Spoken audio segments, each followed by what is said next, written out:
ভিনদেশী এক ভাইয়ের আবদারে বানিয়ে ফেললাম দুর্দান্ত এই ডিমের রেসিপিটি। আসসালামু আলাইকুম, কেমন আছেন সবাই? আশা করি সবাই অনেক বেশি ভালো আছেন। ভাই বোনের কাছে কিছু আবদার করেছে আর বোন সেটা রাখবে না, সেটা কি কখনো হতে পারে? না, কখনোই হতে পারে না।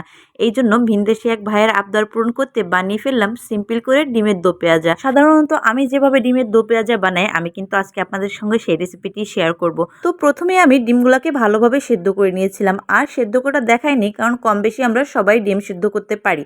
তারপরে কড়াইতে দিয়ে দিলাম খানিকটা তেল, একটুখানি লবণ, তারপরে ডিমগুলোকে ভালো করে ভেজে নিলাম। ডিম ভাজার সময় গরম তেলে আমরা যদি একটুখানি লবণ দিয়ে দিই তাহলে ডিমটা আর তলে লেগে যাওয়ার ভয় থাকে না।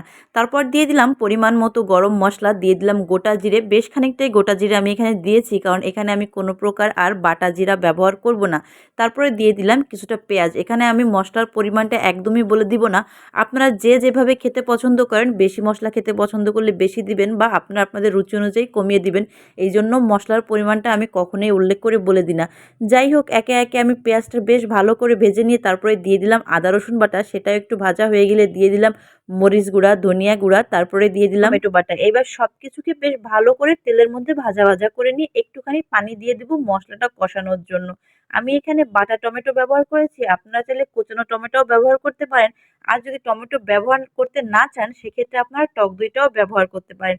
এই দেখেন, মাশাল্লাহ, আমার মশলাটা বেশ ভালো করে কষানো হয়ে এসেছে। আসলে মাছ বলেন, ডিম বলেন বা মাংস বলেন, এটার আসল রহস্য মানে স্বাদের আসল রহস্যটা কিন্তু লুকিয়ে থাকে কষানোর উপরে, যে আপনি মশলাটা কত সুন্দর করে কষাতে পেরেছেন বা সেই জিনিসটা কত সুন্দর করে কষিয়েছেন।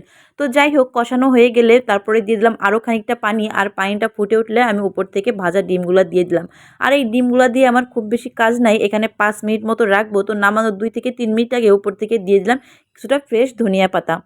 আজকের রেসিপিটা শুভ্রনীল ভাই আপনার কাছে কেমন লাগলো অবশ্যই জানাবেন। এটা স্পেশালি আমি আপনার জন্যই বানিয়েছিলাম। এমনি সাধারণত আমি এভাবে বানিয়ে থাকি, কিন্তু ভিডিওটা আপনার জন্য বানানো। আর আপনাদের কাছেও ভিডিওটা কেমন লেগেছে অবশ্যই কমেন্টে জানাবেন কিন্তু। তো ফাইনালি আমার ডিম কিন্তু রান্না শেষ। এই দেখুন, মাশাআল্লাহ, দেখতে কতটা ভালো হয়েছে। আমি জানি যারা একটু কম তেল মশলা খেতে পছন্দ করেন তারা কিন্তু এটা দেখে টাসি খাবেন যে এত তেল এত মশলা, আসলে ব্যাপারটা এটা না। আমি কিন্তু এখানে 3টা টমেটো বাটা ইউজ করেছি, এই জন্য কিন্তু গ্রেভিটা আরও বেশি বেড়ে গিয়েছে এবং ঘন হয়ে গিয়েছে। তো যাই হোক, এছাড়াও আমি আজ আরও রান্না করেছিলাম ধুন্দুল ভাজি। তো কে কে আমার মতো এভাবে ধুন্দুল ভাজি খেতে পছন্দ করেন সেটাও কিন্তু জানাবেন। আর এটা কিন্তু আমার আব্বুর খুবই ফেভারিট একটা তরকারি, আর এই ধুন্দুলটাও আমার আব্বু কিনে দিয়েছিল। ধুন্দুল ভাজিটা শেষ করে আমি চলে গিয়েছিলাম ডাল ফোড়ন দিতে। মানে আমি এমন একটা মানুষ, আমি যে কোনো সবজি দিয়ে ডাল রান্না করতে পারি। আর ডাল ফোড়নের জন্য এখানে আমি কি কি ব্যবহার করেছি সেটা তো দেখতেই পাচ্ছেন। এখানে আমি দিয়েছিলাম জিরা, রসুন, পেঁয়াজ, শুকনা মরিচ এবং একটুখানি সরিষা। তো যাই হোক, এই ডালটার মধ্যে ছিল হচ্ছে আপনার ডাটা, কলমি শাকের ডাটা আর পুঁই শাকের ডাটা। তো ফাইনালি আমার রান্নাবান্নার সমস্ত কিছু শেষ। আশা করি আজকের ভিডিওটি আপনাদের অনেক বেশি ভালো লাগবে। যদি ভালো লেগে থাকে অবশ্যই রিমির রান্নাঘরের পাশেই থাকবেন। আর পাশে থাকতে গেলে কি করতে হবে এটা তো আপনাদের নতুন করে বলে দেওয়ার কিছু নাই। রান্নাবান্না শেষ করে যথারীতি আমি জামাইয়ের জন্য থালি সাজাতে বসে গিয়েছিলাম। তো আজকে থালি সাজানোটা কেমন হলো সেটাও একটু বলবেন। থালি সাজানোর পর চলে এসেছে সেই ঐতিহাসিক মুহূর্ত, যখন আমি তার থেকে জোর করে রিয়াকশন নিব। এই যে তাকে ভাতের থালা দিয়ে দিলাম এবং সে জোর করে একটা রিয়াকশনও দিয়ে দিল। তো ভালো থাকবেন সবাই, আল্লাহ হাফেজ।